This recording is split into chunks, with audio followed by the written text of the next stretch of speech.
Buenos días. Les agradezco su presencia en esta rueda de prensa. Les agradezco su trabajo, como siempre. Y bueno, pues esta rueda de prensa es la que va a dar cuenta de los trabajos de la 105 Asamblea Plenaria de la Conferencia Episcopal Española, que, como ustedes saben, se celebró la semana pasada, desde el 20 hasta el día 24 de abril, y que concluyó con la peregrinación a Ávila de los obispos españoles. Ya dan cuenta los medios, y yo no me voy a detener mucho más, sino en este gesto que quiso tener la Conferencia Episcopal Española, los obispos, de homenaje a esta gran santa universal, a esta doctora de la Iglesia, la primera mujer doctora de la Iglesia, y bueno, poner ese punto de atención sobre su mensaje espiritual, su magisterio de gran mística, de una mujer profundamente creyente y que alcanzó las más altas cimas de la espiritualidad cristiana y se ha convertido en maestra para todo el pueblo de Dios, y su mensaje es actual. A ello se une su gran calidad humana como mujer y a la par como su hondura y su calidad literaria, que la colocan en la primera línea de la cultura española de todos los tiempos. Agradecimiento a la diócesis de Ávila y a todas las personas que han colaborado. El resumen de los contenidos de la Asamblea Plenaria los tienen ustedes, el resumen ahí. Yo no me voy a detener, sino quiero empezar en primer lugar pues mostrando la solidaridad de la Conferencia Episcopal Española con las víctimas del terremoto de Nepal. Nuestra oración por ellos, nuestra cercanía al drama que está sufriendo este pueblo. Al mismo tiempo, mostrar nuestra preocupación por los más de 150 españoles que daban cuenta hoy los medios desaparecidos. Todavía no se sabe nada de ellos, y nuestra cercanía a sus familiares, que cuenten con nuestra oración para que puedan ser encontrados sanos y salvos. También, al mismo tiempo, mostrar nuestra ayuda, y esta misma mañana me han hecho llegar desde Cáritas, bueno, pues cómo hay esa movilización también unida a esa sensibilidad cada vez mayor, gracias a Dios, de tantas organizaciones de ayuda humanitaria como es Cruz Roja, como son otras organizaciones a las que también quiere sumarse Cáritas. Y desde Cáritas Española se ha activado el protocolo de emergencia y se ha acordado la liberación de fondos de emergencia por valor de 100.000 euros para poder atender a las necesidades más inmediatas. Al mismo tiempo, se está en contacto con Cáritas de Nepal, y varias Cáritas están liberando fondos de emergencia. También, Cáritas India, Cáritas Americana están trasladando equipos humanos y materiales a la India y a Nepal. Y Cáritas Australia ha cedido personal de comunicación que tenía en Kamandú para apoyar a Cáritas Nepal. Como ven, toda la ayuda que podamos prestar, sobre todo en esta emergencia y con urgencia, que es vital para asistir a las personas que se han visto en esta catástrofe natural. Por otra parte, recordar la cercanía también y comunión en la fe y en el amor con los cristianos perseguidos, como el presidente de la Conferencia Episcopal Española, don Ricardo Blázquez, manifestó en su discurso inaugural.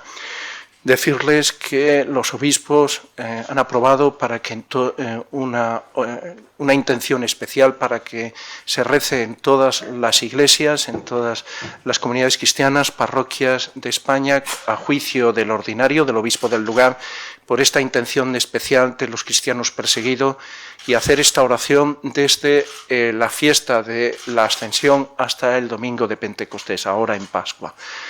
Por otro lado, como saben también, la Conferencia Episcopal Española va a destinar 250.000 euros para ayuda a los cristianos perseguidos en Irak y en Siria, sobre todo a los que viven en esas situaciones tan difíciles, y hacer un llamamiento reiterado a la comunidad internacional y a la opinión pública para tomar en conciencia este problema, denunciarlo, todos estos ataques que se están dando contra la libertad religiosa. Especialmente están sufriendo estos ataques los cristianos que están siendo asesinados y al mismo tiempo desarraigados de su tierra, donde han vivido durante tantos y tantos siglos. Por otro lado, también decir que el gran documento aprobado en esta asamblea plenaria que va a ser presentado aquí es Iglesia servidora de los pobres. Me acompañan en la mesa don Juan José Omella, obispo de Calahorra, La Calzada, Logroño, y presidente de la Comisión Episcopal de Pastoral Social, que ha sido el encargado, junto con esta comisión, de la elaboración de este documento, y es el que pues hoy se va a presentar ante ustedes y que muestra la cercanía de la Iglesia a los que están sufriendo especialmente la crisis. Y como él mismo explicará, parte de un análisis de la realidad, de las antiguas y nuevas pobrezas, pues de lo que está ocurriendo en deterioro pues de la igualdad y está empobreciendo a tantas personas en nuestro país, sobre todo a las más desfavorecidas y afectadas por la crisis, como son los desempleados, sobre todo los jóvenes, los desempleados de larga duración, aquellas personas que tienen más de 50 años, que les va a ser muy difícil encontrar empleo. No es, mejor dicho, que es lo que quiero destacar, como ya hizo don Ricardo en su discurso inaugural, no es un documento contra nadie, no es el documento o la palabra de un contrincante político en un tiempo electoral. Es la voz de la Iglesia que quiere iluminar las conciencias de sus fieles, de los fieles cristianos, y quiere decir una palabra también para aquellos hombres y mujeres de buena voluntad que quieran escucharlo, y quiere aportar desde la doctrina social de la Iglesia una iluminación a los problemas que ocurren en nuestro país.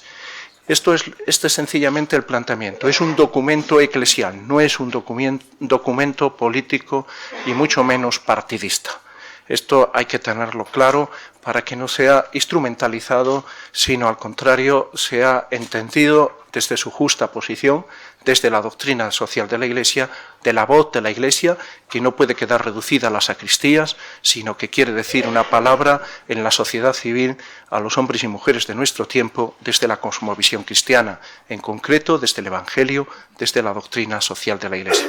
También nos acompaña don Fernando Fuente, que es el director del secretariado de la Comisión Episcopal de Pastoral Social, que podrá hablar, si hay alguna pregunta sobre ello, sobre el proceso de elaboración, etcétera.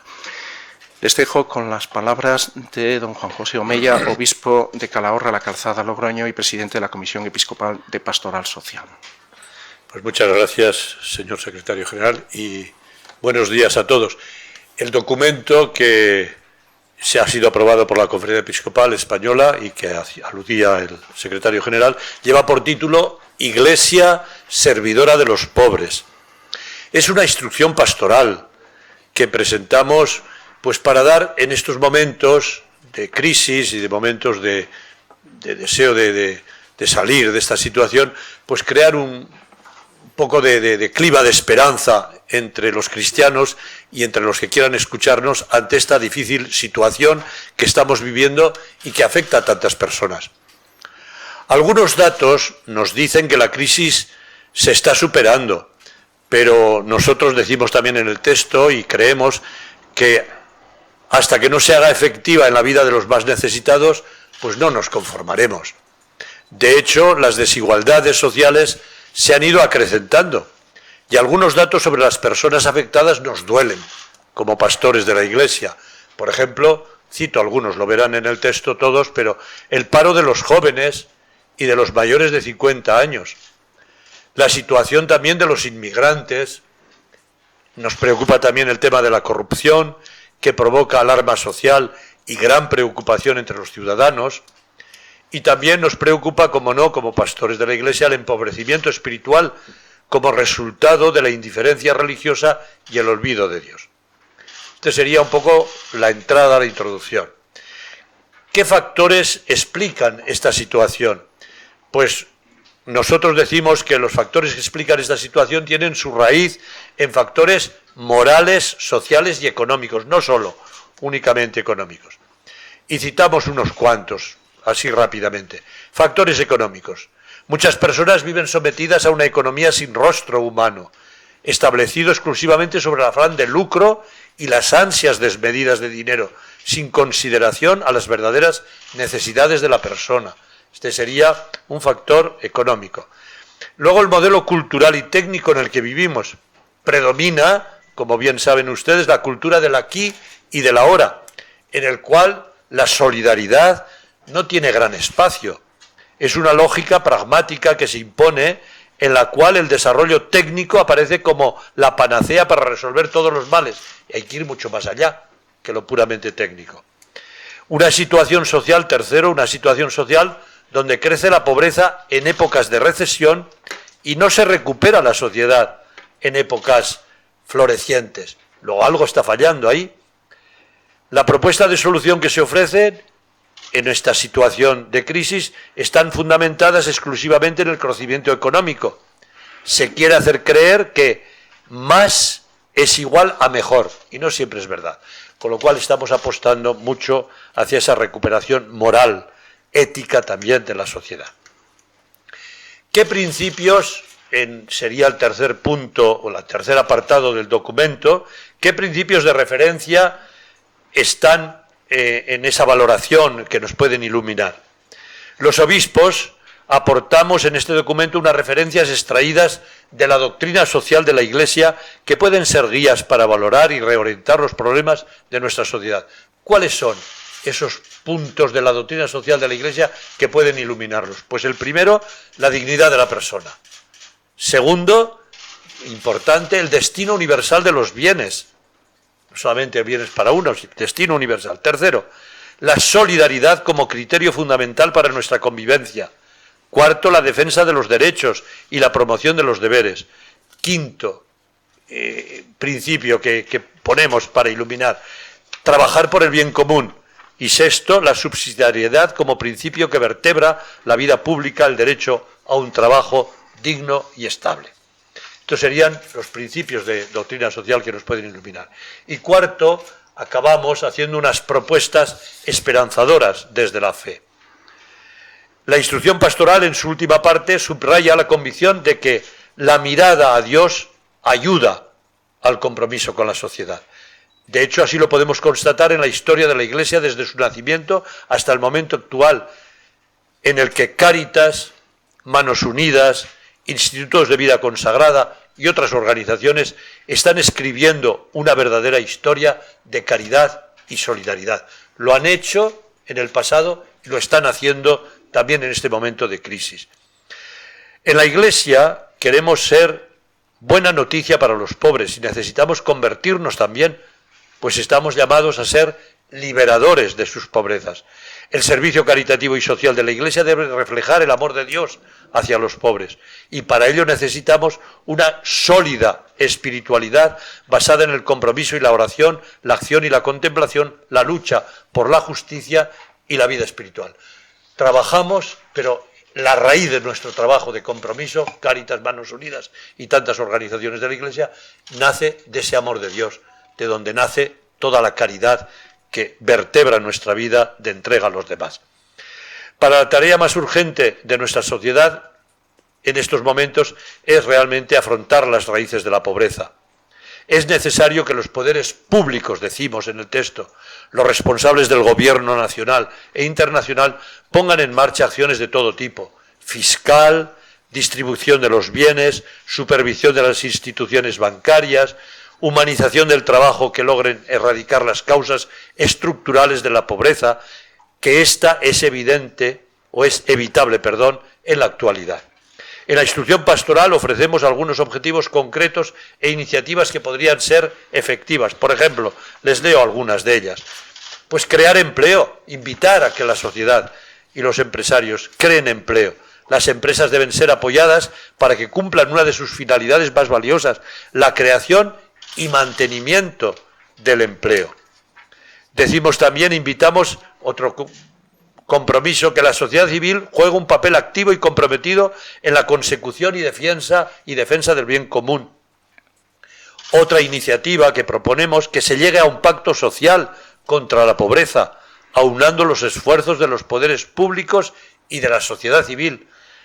Otro punto, por no leer todos, que sería el último que proponemos, cultivar con esmero la formación de la conciencia sociopolítica de los cristianos, de modo que sean consecuentes con su fe y se haga efectivo su compromiso de colaborar en la recta ordenación de los asuntos económicos y sociales. La Iglesia, los cristianos, tenemos que estar en la vida pública desde una sólida formación para aportar nuestra riqueza en la construcción de una sociedad más justa, más equitativa, más libre. Es necesario, pues, decimos, y voy acabando, recuperar la dimensión ética de la economía, comprometerse con una economía inclusiva y de fomento de la economía social. Se trata de restablecer la justicia mediante la redistribución, especialmente indicada en estos momentos que estamos viviendo, y no pensar que la actividad económica puede resolver todos los problemas sociales. Estamos convencidos de que una de las claves para reformar la sociedad y trabajar por la justicia está también en apoyar la vida y la familia, y es necesario que se produzca una verdadera regeneración moral a nivel personal y social y como consecuencia un mayor aprecio por el bien común, que sea verdadero soporte para la solidaridad con los más pobres y favorezca la auténtica cohesión social. Las comunidades cristianas debemos seguir apoyando, les animamos desde ese texto, desde ese documento, debemos seguir apoyando y trabajando en el servicio a los pobres, siendo signo de la misericordia de Dios.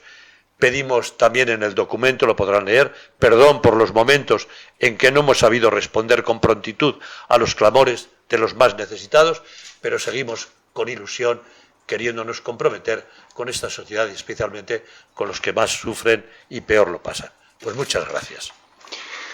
Si ustedes tienen algunas preguntas, estamos dispuestos aquí a... Sí.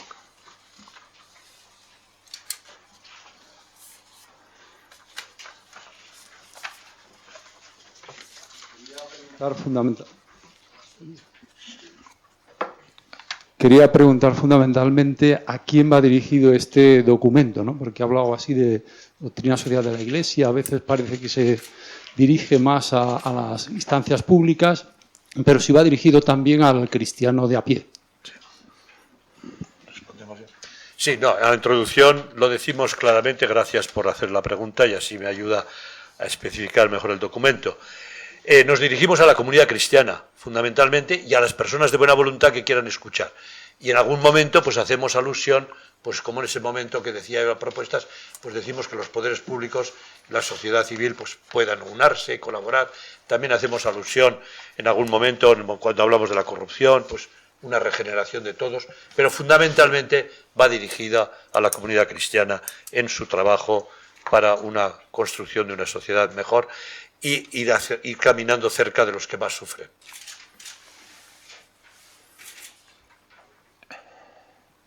Hola, buenos días. Le quería preguntar al señor Gil Tamayo, perdón, ¿qué piensa sobre las críticas de algunos sectores a que el funeral por las víctimas de Germanwings sea exclusivamente católico? Yo lo único que puedo responderle es lo que me ha dicho el cardenal de Barcelona, quien es el responsable de la organización de este funeral y que ha tenido una reunión con los representantes de la Administración Central y del Gobierno Autonómico de Cataluña. Y en esa reunión él ha dejado claro que la inmensa mayoría de los que se refiere por parte de España eran católicos. Lo que esa ceremonia, los católicos tenemos fundamentalmente la celebración de la Eucaristía en sufragio por nuestros difuntos y pedimos por todo. Es digamos, el acto de oración más importante de sufragio para un católico, porque es lo mejor y más grande que podemos hacer desde la fe. A eso se une, él mismo me lo contaba, que hay una parte final en que también intervendrán ministros de otras confesiones religiosas, de otras religiones, también para orar.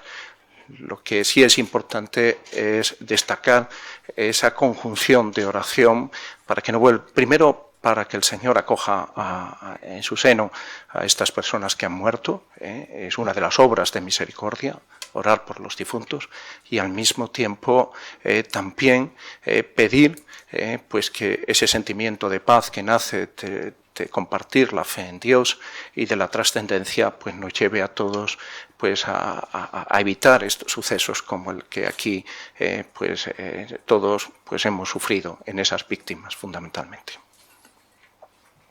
Sí. Para don Juan José, quería preguntarle, ha dicho que más no es igual a mejor. Se puede entender que está reclamando que haya más trabajo, por ejemplo, pero de calidad. Y la segunda, ¿qué medidas se tendrían que incorporar en ese pacto social contra la pobreza, a su juicio?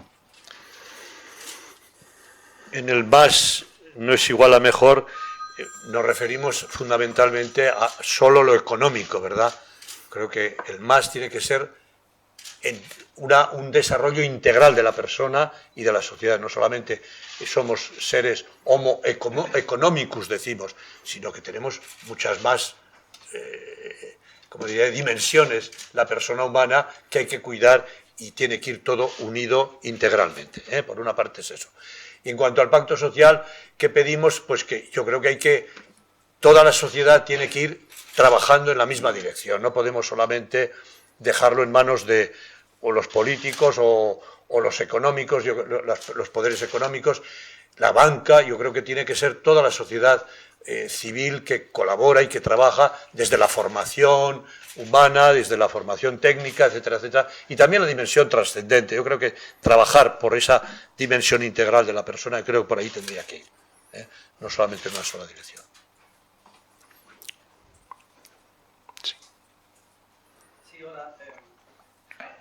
Hola, buenos días. 3 preguntas cortitas. La pena es no haber tenido el documento antes para poder preguntar con un poquito más de profundidad. Pero bueno, cuando hablan de la corrupción, hay una frase en la página 6, dicen como pastores de la Iglesia que peregrinan en España consideramos esta situación como una grave deformación del sistema político.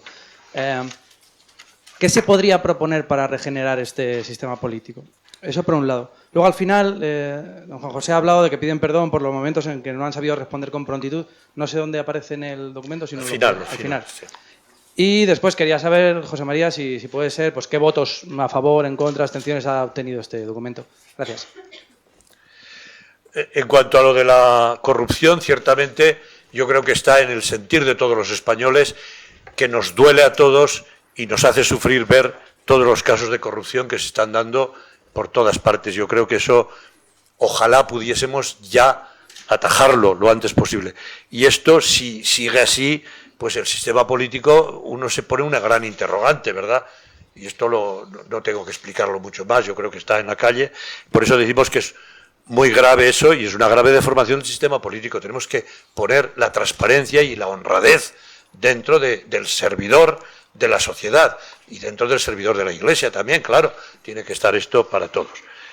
Y luego lo del pedir perdón, lo decíamos al final, pues no siempre estamos respondiendo con prontitud y como Dios nos pide, pues pedimos perdón, pero aquí estamos con deseos de estar cerca de los que sufren y dar nuestra palabra y nuestro gesto de aliento y de esperanza. Con respecto al número de votos, la Conferencia Episcopal hace público cuando son elecciones de personas. Si le digo que el reglamento de la conferencia establece 2/3 como mínimo de los presentes, había 79 obispos más el administrador diocesano de Santander y han sido más de 2/3, y por inmensa mayoría ha aprobado este documento. Sí. Buenos días. Quería preguntarles, es verdad que han dicho que no hay que entenderlo como un documento de un contrincante político en sentido partidista, ¿no? Pero no deja de ser cierto que se encuadra en un año de elecciones y quería preguntarles si les causa esperanza o incertidumbre el panorama político que hay en este año de elecciones, que puedan esos partidos políticos que se presentan llevar a cabo estas recomendaciones que ustedes hacen a la ciudadanía o estas iluminaciones, ¿no? Pero que puedan tenerlas en cuenta. ¿Creen que las tendrán o que no las tendrán? Gracias. Esa es la esperanza que se tienen los pastores de la Iglesia cuando iluminan sobre una situación, especialmente a los fieles de la Iglesia Católica, porque es su responsabilidad, dando unos principios para que con coherencia actúen en la vida pública de manera activa en cuanto políticos, en coherencia con su fe, que no queda reducida al ámbito interior de la conciencia, sino que ha de manifestarse también en sus convicciones y en su trabajo, como le tiene que ocurrir a cualquier persona en cualquier profesión. O sea, la fe no podemos dejarla reducida a un ámbito tan íntimo que no nos atrevemos ni a imponérnosla a nosotros mismos. La fe no se deja fuera, no se reduce a las sacristías o al interior de los templos. Tiene el derecho de una presencia pública, y el espacio público no tiene que ser un espacio aséptico, porque ya esa opción es una opción ideológica. O sea, los cristianos tienen derecho, como el que más, a manifestar sus convicciones en el espacio público. Eso sí, en respeto exquisito a las conciencias de los demás, pero sin acomplejarse y sin renunciar a las propias. O sea, este documento muestra claves desde la doctrina social de la Iglesia para pensar la actuación social de los que ejercen la política de una manera activa, y se le llama incluso una caridad, la caridad política. O sea, el ejercicio de la profesión política pues es un ejercicio pues de preocupación por algo que es muy cristiano, que es el bien común. Hoy se llama interés general, pero el bien común es algo que hay que poner en un primer plano, en el servidor público. Y luego, con respecto a los fieles en general, pues también en el ejercicio de su voto tienen que ser coherentes con sus principios, los principios de su fe. Y esto es lo que trata de mostrar el documento, llevándoles qué dice la doctrina social de la Iglesia sobre la situación social, económica que está viviendo nuestro país. Y por supuesto hay una llamada a la responsabilidad, hay una llamada a la solidaridad, que no es un ejercicio esporádico de atención a quien más lo necesita, sino que tiene que ser una constante y permanente actitud de preocupación por el bien común, no solo por el bien privado o partidista. Y de ahí viene pues todo lo que los obispos hablan de regeneración moral, de recuperación de los valores éticos y sobre todo desde una dimensión trascendente de la persona, porque cuando hay un empobrecimiento por el olvido de Dios, tiene también unas consecuencias sociales. Y es el olvido del hombre, es situar entonces la dimensión materialista, consumista, en un primer plano o economicista. No es esto. La propuesta del cristianismo es una propuesta integral, que afecta a su vida espiritual, pero también a su dimensión de ciudadano. Esto es lo que quiere destacar el documento, con una clave de preocupación por el bien común, especialmente por los más pobres y necesitados. Sí, no se trata de imponer ninguna doctrina, como decía muy bien el secretario, sino de hacer una propuesta razonable, en positivo, esperanzadora, y siempre sabiendo que, bueno, cada uno es libre de escucharla o no, pero nosotros hacemos una propuesta desde ese cariño que tenemos también por esta sociedad de la que somos ciudadanos, nuestra sociedad española. Y de alguna manera recogemos también el gran mensaje del Papa Francisco en su Evangelii Gaudium, es sobre todo ese paraguas que nos acompaña, su reflexión, pero traducido o aplicado, mejor dicho, aquí en esta sociedad española. Al Papa se le escucha muy bien, y esperamos que también nos escuchen a nosotros, porque es un eco de lo que el Papa nos dice en esta situación concreta de España. Ha hablado, señor obispo, de la corrupción del sistema político, lo que estoy totalmente de acuerdo. Parece entenderse, quizá el documento hable más también de la corrupción moral que da sustento a todo eso, pero yo observo por los últimos nombres que han salido que también hay una corrupción de personas que van de católicos por la vida.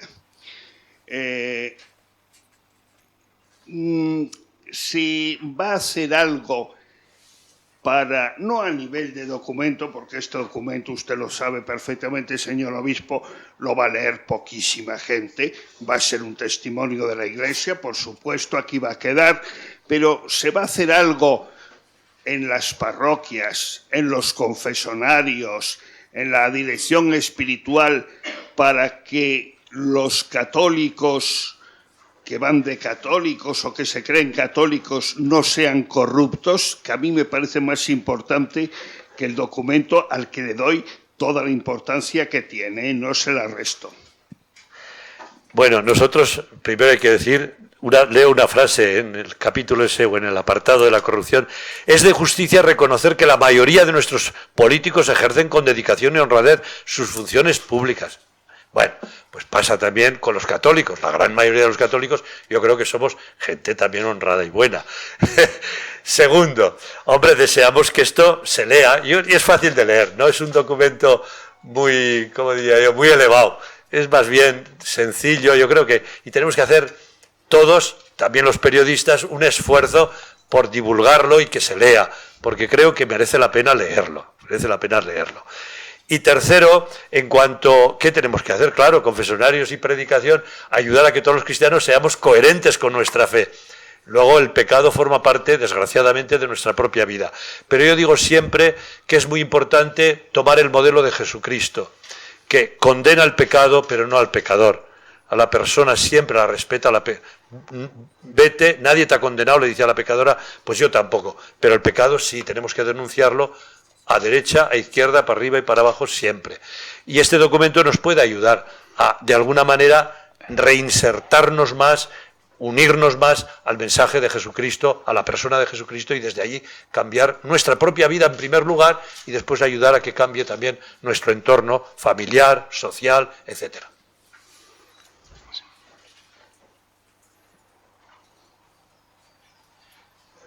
Yo quería... Sí, funciona. Yo quería retomar una idea que ha lanzado Monseñor Omeya. Le quería preguntar precisamente sobre esta acentuación que hace la Conferencia Episcopal. Esta opción por los pobres llega un poco a raíz de esta sacudida que nos ha dado el Papa Francisco, ¿verdad?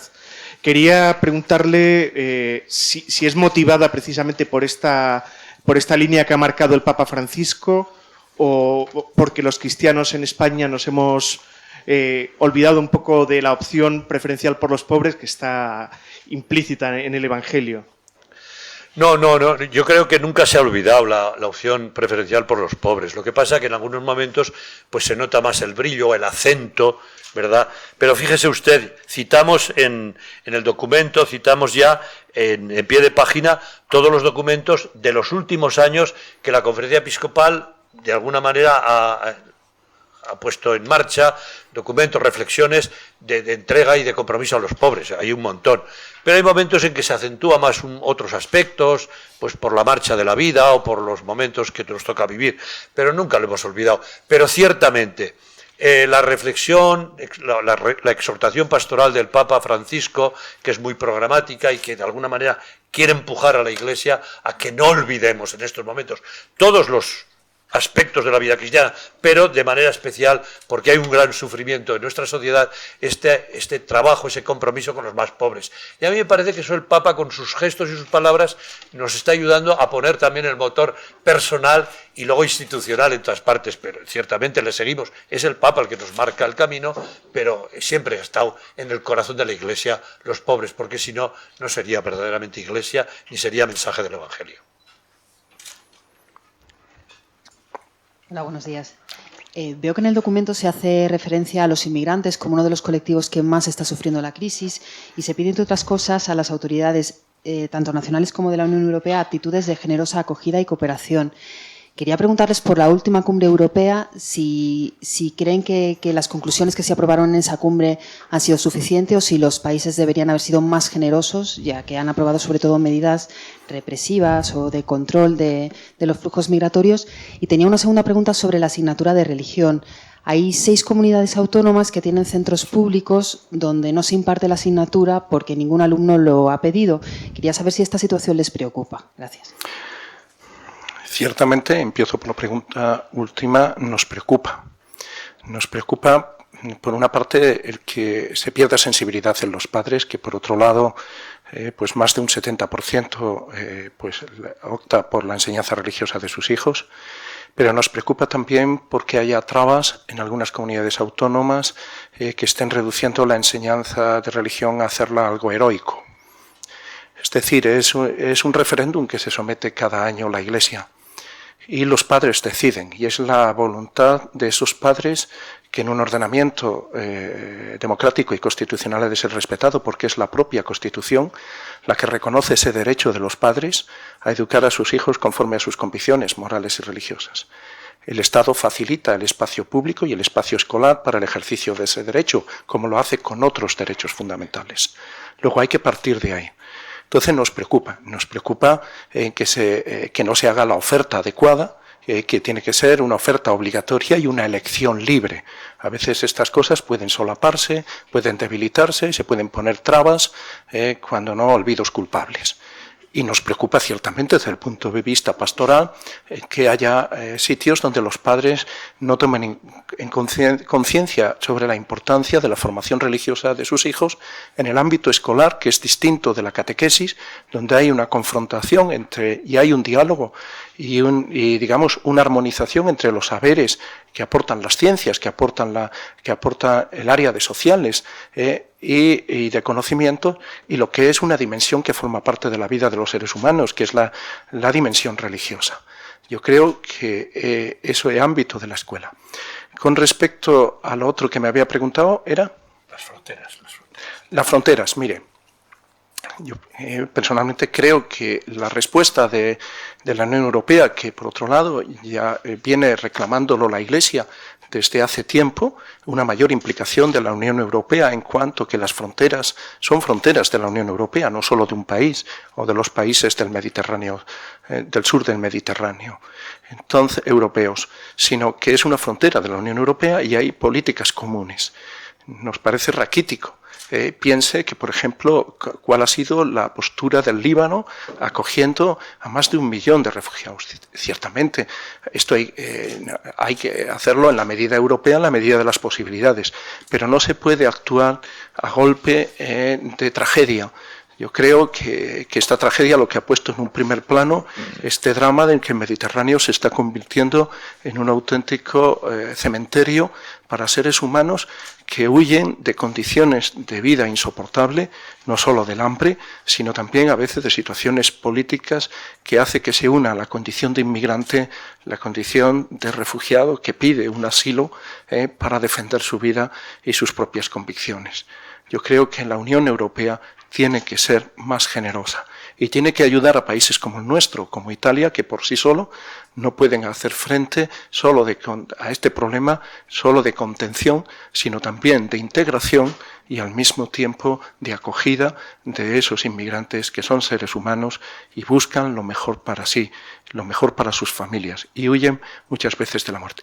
Pero hay más que pide la Iglesia y esto la Unión Europea puede hacer como conjunto mucho más, y es políticas de ayuda al desarrollo, de ayuda a la normalización política en muchos países para que no tengan sus habitantes que buscar mejores condiciones de vida fuera de sus fronteras, porque eso ya es un drama que es el desarraigo y al que pues tiene derecho a la movilidad, pero también tiene el derecho a vivir en su tierra con su gente.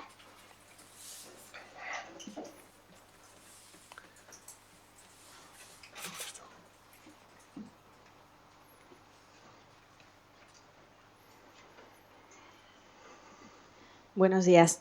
Yo quería dos cuestiones que se nos indica aquí en la nota que tenemos que se han abordado durante estos días. Una de ellas, ayer celebramos una doble jornada de las vocaciones, ha sido un documento de redistribución del clero. No sé si nos puede adelantar en alguna cuestión. Y la otra sería referente a un balance que se ha hecho de cara al sínodo de la familia. No sé si también en ese sentido también nos puede decir alguna cosita, por ejemplo, con las políticas que se están haciendo en España de cara a la reforma del aborto. Con respecto a la reforma del aborto y a las iniciativas parlamentarias, ya me he pronunciado y se han pronunciado los obispos reiteradamente. El derecho a la vida es innegociable. O sea, no se puede legitimar la muerte de un inocente. Esto está claro y este es un principio inamovible, porque en la medida en que se haga una excepción, se abre una brecha en un sentido de humanidad. Pero esto no es una cuestión religiosa.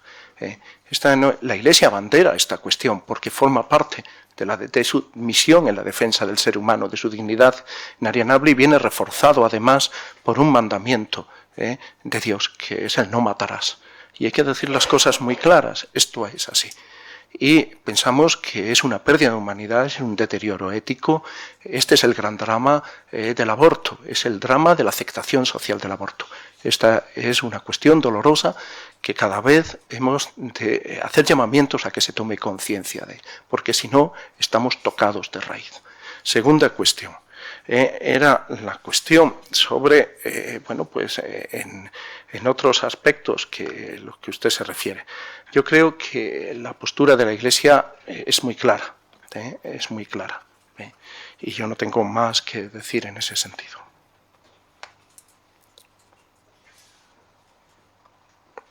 Más cuestiones.